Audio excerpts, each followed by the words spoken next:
CPIM സംസ്ഥാന സമ്മേളനം പതാക ജാഥയ്ക്ക് പാലക്കാട് ജില്ലയിൽ സ്വീകരണം നൽകി. CPIM 24-ാം പാർട്ടി കോൺഗ്രസിന് മുന്നോടിയായി മാർച്ച് 6 മുതൽ 9 വരെ കൊല്ലത്ത് നടക്കുന്ന സംസ്ഥാന സമ്മേളനത്തിന്റെ ഭാഗമായ പതാക ജാഥ പാലക്കാട് ജില്ലയിൽ വിവിധയിടങ്ങളിൽ സ്വീകരണം നൽകി. തിങ്കളാഴ്ച ഉച്ചയോടെ മലപ്പുറം ജില്ലയിൽ നിന്നെത്തിയ ജാഥയെ പാലക്കാട് ജില്ലയുടെ അതിർത്തിയായ പുലാമന്തോൽ പാലത്തിൽ ജില്ലാ നേതാക്കൾ ചേർന്ന് സ്വീകരിച്ചു. വനിതകളുടെ ശിങ്കാരിമേളം സ്വീകരണത്തിന് അകമ്പടിയായി. തുടർന്ന് കൊപ്പത്തും പട്ടാമ്പിയിലും കുളപ്പള്ളിയിലും സ്വീകരണം നൽകി. കേരളത്തിൽ 3-ാം തവണയും ഇടതുപക്ഷ സർക്കാർ അധികാരത്തിൽ വരുമെന്നും ജാഥ ക്യാപ്റ്റൻ സംസ്ഥാന സെക്രട്ടറി അംഗവുമായ M. സ്വരാജ് പറഞ്ഞു. കൊല്ലത്ത് വെച്ച് സംഘടിപ്പിക്കപ്പെടുകയാണ്.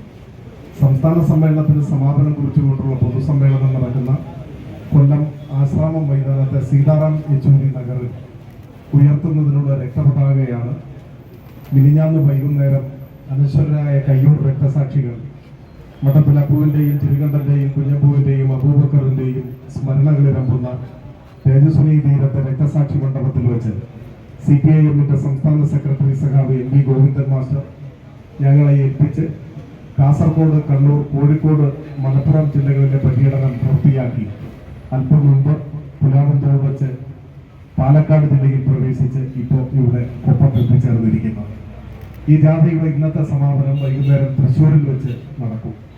തുടർന്ന് 2 ദിവസം കൊണ്ട് വിവിധ ജില്ലകളിൽ പര്യടനം പൂർത്തിയാക്കി 5-ാം തീയതി വൈകുന്നേരം കൊല്ലത്ത് പൊതുസമ്മേളന നഗരിയിൽ ഈ പതാക എത്തിച്ചേരുകയും പതാക ഉയർത്തുകയും ചെയ്യും. CPIMന്റെ സംസ്ഥാന സമ്മേളനം പാർട്ടി മെമ്പർമാരെയും അനുഭാവികളെയും സംബന്ധിച്ച് മാത്രമല്ല, ഒരു വേള രാഷ്ട്രീയമായി ഇടതുപക്ഷത്തോട് തന്നെ വിയോജിപ്പ് ഉള്ള ജനവിഭാഗങ്ങളിൽ പോലും അതീവ ശ്രദ്ധയും ഗൗരവവും നൽകുന്ന ഒന്നായി സംസ്ഥാന സമ്മേളനം മാറിയിട്ടുണ്ട്. കേരളത്തിലെ ഗണ്യമായ വിഭാഗം ജനങ്ങൾ ഏറെ പ്രതീക്ഷയോടെയാണ് CPIM സംസ്ഥാന സമ്മേളനത്തെ നോക്കിക്കാണുന്നത്. ഇത്തവണ സമ്മേളനത്തിൽ പാർട്ടി സംഘടനാ കാര്യങ്ങൾ മാത്രമല്ല, പ്രധാനപ്പെട്ട മറ്റൊരു രേഖ കൂടി ചർച്ചയ്ക്ക് വിധേയമാക്കുകയാണ്. ഇതിനോടകം തന്നെ മാധ്യമങ്ങളിലൂടെ അതെല്ലാം നമ്മുടെ നാട്ടിൽ ചർച്ച ചെയ്യപ്പെട്ടിട്ടുണ്ടാവും. നവകേരളത്തിന്റെ രൂപരേഖയാണ് CPIM സംസ്ഥാന സമ്മേളനത്തിന്റെ വേദിയിൽ ചർച്ചയ്ക്ക് വിധേയമാകുന്ന ഒരു രേഖ. കഴിഞ്ഞ 8-9 കൊല്ലമായി കേരളത്തിന്റെ ചരിത്രത്തിൽ വികസന പ്രവർത്തനങ്ങളുടെ കാര്യത്തിൽ സമഗ്രവും സർവതല സ്പർശിയുമായ വികസനം വലിയൊരു കുതിച്ചുചാട്ടമുണ്ടായ കാലമാണ്.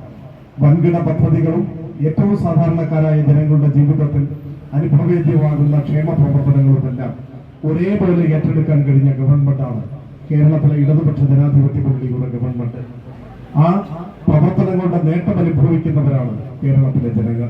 സ്വീകരണ കേന്ദ്രങ്ങളിൽ 100-കണക്കിന് ആളുകളാണ് പങ്കെടുത്തത്. M. സ്വരാജ് നയിക്കുന്ന പതാക ജാഥ മാർച്ച് 1-ന് കയ്യൂരിൽ നിന്ന് പ്രയാണം തുടങ്ങിയത്. വത്സൻ പനോളി മാനേജറും K. അനുശ്രീ ജാഥ അംഗവുമാണ്.